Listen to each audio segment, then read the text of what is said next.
And like I said, it's by going back to basics, by going to the DNA, by betting it all on genetics. What does that mean?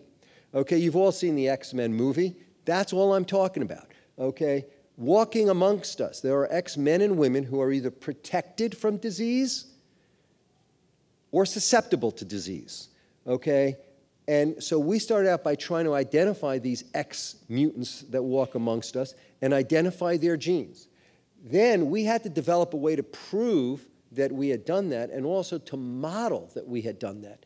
So we had to make X mice and X rats. That means that we had to figure out a rapid way to put the human mutations into mice so we could prove that we had them and then we could study them.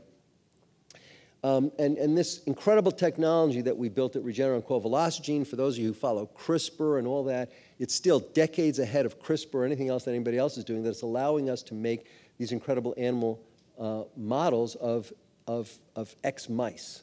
Okay, then we also genetically humanized mice so they had human immune systems, so they could serve as the source of human therapeutics, which really hadn't really been solved well by the world before. So think about it. We created a mouse. It was so human that when it would get sick, we could give it a disease.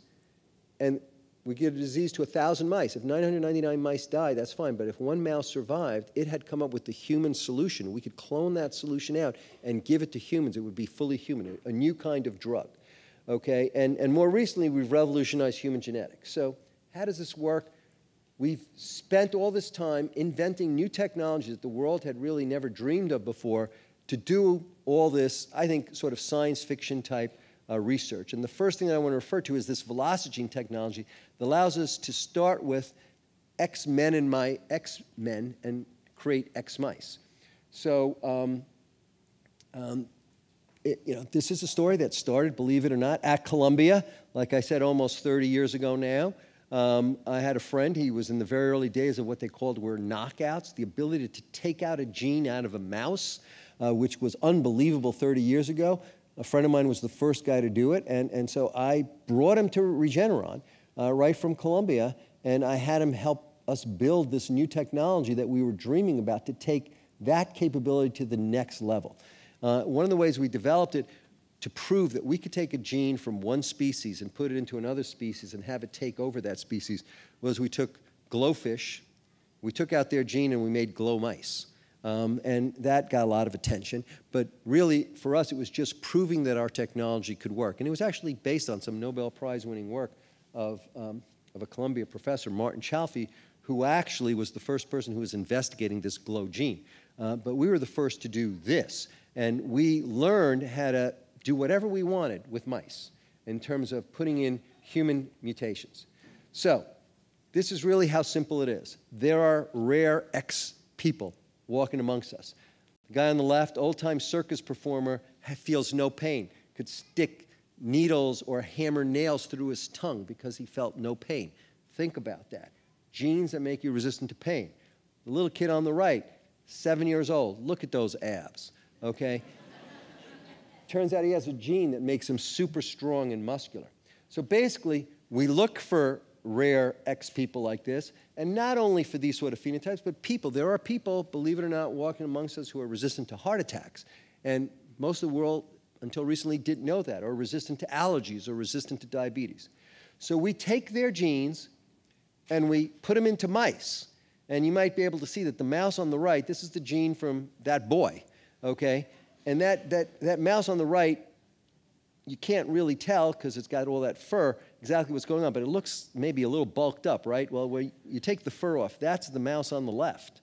This is the mouse on the right. Okay, its muscles are 3 to 4 times the size without exercise, guys. I mean, who wouldn't want to do this? Okay, so this is the power of genetics. This is what we do. We find rare genes that really create X-men phenotypes, either protective or susceptible in humans.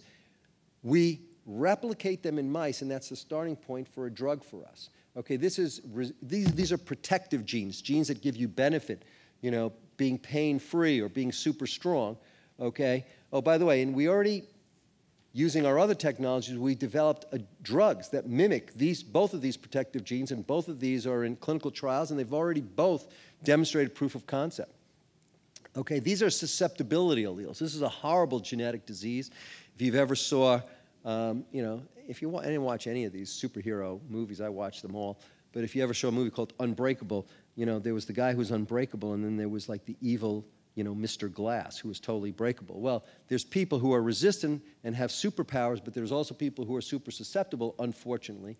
And these poor kids here, whenever they get a muscle injury or a bruise anywhere, see those bumps on that poor little girl's back? Those turn into bone.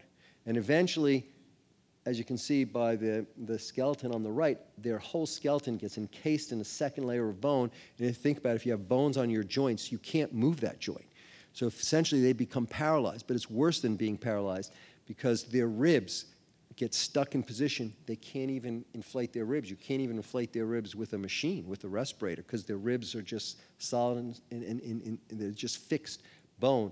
And it's a horrible thing, and this leads to horrible asphyxiation, death. So in the same way we take protective alleles and we create super mice that are super resistant to whatever we want, we also take these susceptibility alleles and we make mice that suffer from the same exact disease. So on the left, that's a normal mouse. See, that's the upper leg bone connected to the lower leg bone. Well, when you turn the mutant on, the susceptibility mutant, see that abnormal bone is forming. There shouldn't be bone there between your upper bone and your leg bone, and if you follow the pictures on the left, the bone just keeps growing, connects your entire skeleton, and essentially paralyzes the mouse. So we reproduce the disease in a mouse that becomes a starting point for a drug, and then we use this VelocImmune technology that we talk about to come up with an antibody, which once again is already in clinical testing for this.